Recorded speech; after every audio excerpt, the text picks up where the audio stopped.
Olá, pessoas, espíritos encarnados, desencarnados, cidadãos do universo. Mais um videozinho aqui no Raciocínios Espíritas. E a inspiração inicial para esse videozinho de agora é uma conversa que eu tive com a minha mãe na semana passada, né? Por uma questão assim religiosa, teológica e por aí vai. Porque minha mãe é uma pessoa muito católica, né? A pessoa tem até um oratório lá no quarto, bonito, eu acho bonito, até já apresentei com duas imagens sacras, inclusive, porque ela gosta e eu tenho o maior respeito com isso. Mas eu nunca me engajei nisso, nunca, né? Desde criança, minha mãe tentou me levar para a igreja, para ver uma missa, eu achava chato, né? E tentou que eu fizesse primeira comunhão, e eu não fiz, não queria ir pro catecismo. Só fez me batizar porque não teve jeito, eu não tive escolha, eu era um bebê, né? E é justamente essa parte do batismo, que foi uma parte que a gente teve essa conversa, quase uma discussão. Ela questionou por que eu nunca batizei o meu filho. Meu filho completou 11 anos no último dia 9 de outubro, e ela fez: pô, você nunca batizou o seu filho, meu neto, você não acredita em nada? Você também, a mãe dele, não acreditam em nada? Eu falei: peraí, mãe, como é que eu não acredito em nada? Como é que você diz que eu não acredito? Você não sabe que eu sou espírita? Ela: você acredita, mas não acredita nas coisas. Não... Quer dizer, colocando como se os objetos de fé dela, né, da fé católica, fossem indispensáveis, né, que de qualquer forma que importa acima de tudo, não interessa se eu tenho outra fé, se esse ritual não me interessa, né? Ah, não acredito em nada. Eu falei: mas não é assim. Eu acredito na força da oração, na força da fé. Ela sabe que eu acredito nisso, né? Mas para mim o batismo é apenas um ritual. Apenas um ritual. O sacramento, batismo, tem a primeira comunhão, a crisma. Minha irmã, por exemplo, fez isso tudo, né? E o casamento na igreja, que é bonito, eu acho que o casamento na igreja é uma coisa muito bonita, mas assim, não me interesso para eu fazer, acho bonito os outros. Não é? Tem a sua beleza, são caros, inclusive, casamento na igreja, né? Ainda tem essa questão, né? Eu falei para você, aí eu olhei e chamei ela a razão. Vem cá, a senhora acredita que pelo fato do seu neto não ser batizado, ele vai para algum lugar ruim, o espírito dele, a alma vai para algum lugar ruim depois da morte, ele vai para um limbo, né? Tem essa teoria, eu nunca me aprofundei muito nisso, não. Mas tem a teoria do limbo, que as crianças ficam no limbo, não é exatamente o inferno. Mas eu apelei, falei assim: mas você acha que ele vai para o inferno? Ah, ela tomou aquele choque. Você acha que ele vai para o limbo, sei lá, se vocês acreditam? Então, não tem fundamento, né? A pessoa decidiu o seu destino, a sua felicidade, a sua condenação, baseado em um ritual externo. Então, eu não acredito, porque para mim não tem o menor sentido. Para mim é nada. Agora eu respeito enquanto manifestação cultural, enquanto ritual, respeito. Me convidar para um batizado eu vou, não tem problema. Acho aquele momento bonito, as pessoas têm aquela fé. E é o momento de cada um, é o momento, né? A minha avó, né, que desencarnou em 2012, né? Fez até 6 anos mês passado, em setembro. Ela dizia: meu filho, realmente você tinha que ir para outra fé, né? Você é espírita, né? Ela nem sabia direito o que era espírita, né? Morou a vida toda no interior, sabia por alto, via Chico Xavier na televisão. Ainda bem, porque você não quis ser católico no dia que foi do seu batizado, mas chorou, fez um escândalo. Que Ave Maria, que não quer. Ah, claro, vó, você pega um bebê, presta atenção, vó, falei pra ela assim: presta atenção, vovó.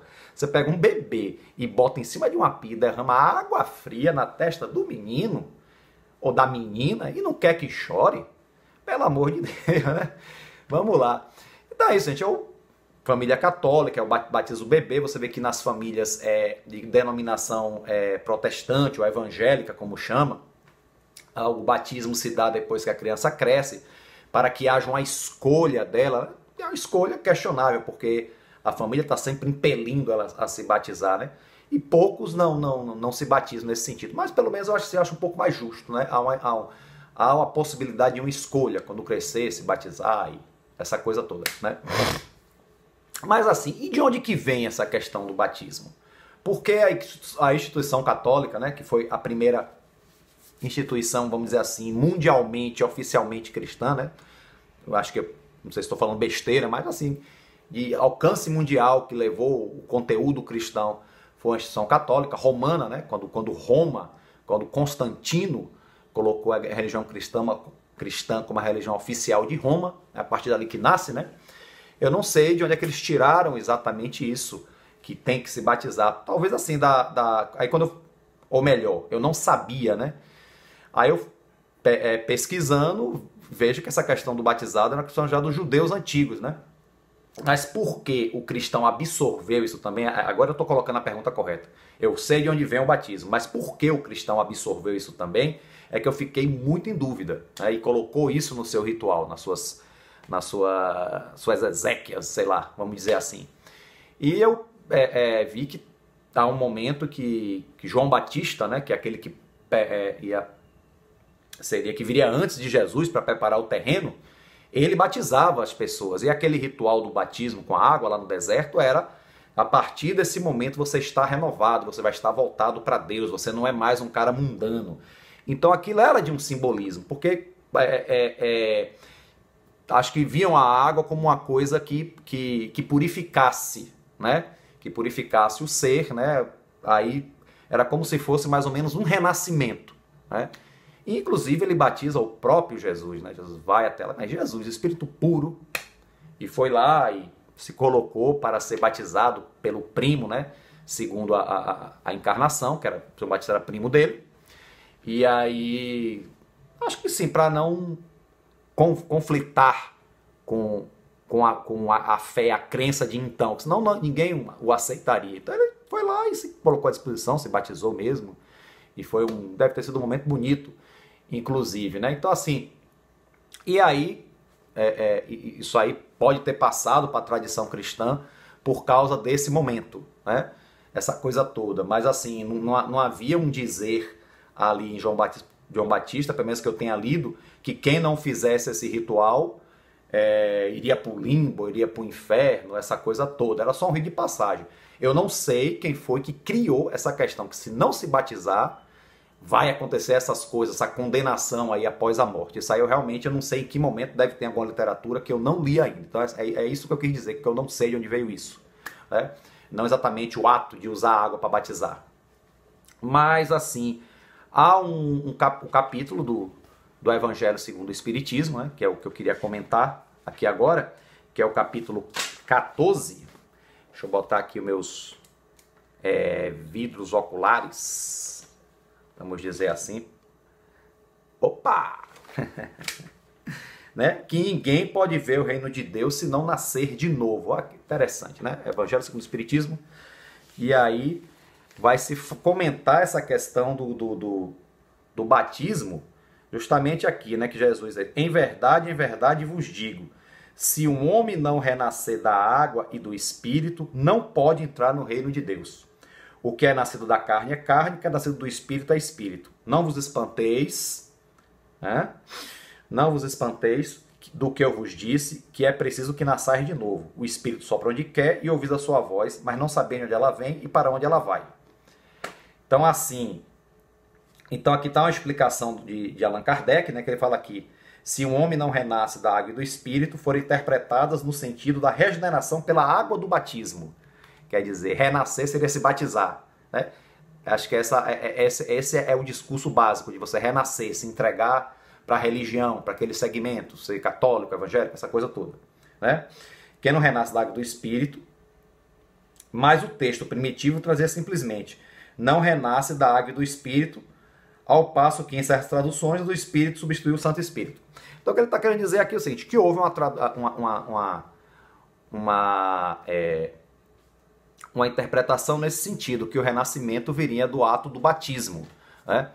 E quando, na verdade, Jesus estaria falando da reencarnação, que foi, né, retirada arbitrariamente do cristianismo, lá em um concílio. Eu até vi isso numa palestra de Divaldo Franco, a primeira vez que eu ouvi falar disso, há muito tempo, aí fui ler sobre isso, e houve um concílio que foi obrigado lá na Roma do Oriente, né? E que a Roma Oriental, se eu não me engano, Constantinopla, né? E aí esse concílio tirou a reencarnação, né? que é uma história à parte para se contar, não quero adentrar isso aqui, mas, ou seja, os cristãos primitivos, gente, eram reencarnacionistas. Isso aí é fato, todo espírita acho que já sabe, que o espírita que já tem um tempo de espiritismo já sabe, né? E aí ele diz que nascer da água, gente, é nascer do corpo físico, porque como a vida, né, vem da água, segundo os textos antigos do Velho Testamento. O Espírito de Deus pairava sobre as águas. E aí toda a vida, vamos dizer, física, viria da água. Isso tem certo sentido. Nosso corpo diz que é mais de 80% de água. Né? Tales de Mileto, um filósofo antigo, chamado pré-socrático da Grécia Antiga, diz que tudo vem da água. Quer dizer, antes até do texto hebraico, já se tinha essa teoria com Tales de Mileto da Grécia Antiga, que tudo vem da água. Né? E quem nasce do espírito é espírito, quer dizer que o espírito é algo independente do corpo. Né? Ele não tem, tanto que ele reencarna em corpos diferentes, mas é que é necessário que você renasça para a sua evolução.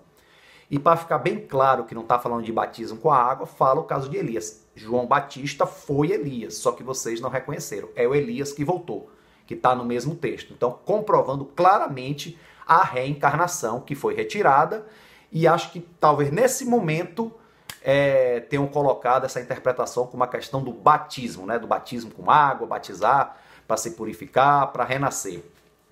Né? E assim, mas eu não dei essa explicação toda à minha mãe, porque nesse momento, ela é octogenária, tem 80 anos, ia ser um pouquinho de perda de tempo. Outras coisas do espiritismo que ela conhece, ela gosta, né? Ela até assistiu um programa de TV que Medrado apresentava, ela gostava, sorria, porque Medrado é muito brincalhão, e ela acabava aprendendo alguns princípios espíritas sim, né? Mas não dá para obrigá-la, né? E não é assim que funciona essa questão da crença, né? Mas o importante, gente, é que a reencarnação ela é uma crença muito mais antiga do que a gente possa imaginar. Não foi o espiritismo que inventou a reencarnação, não. A reencarnação é uma lei natural, uma lei da vida.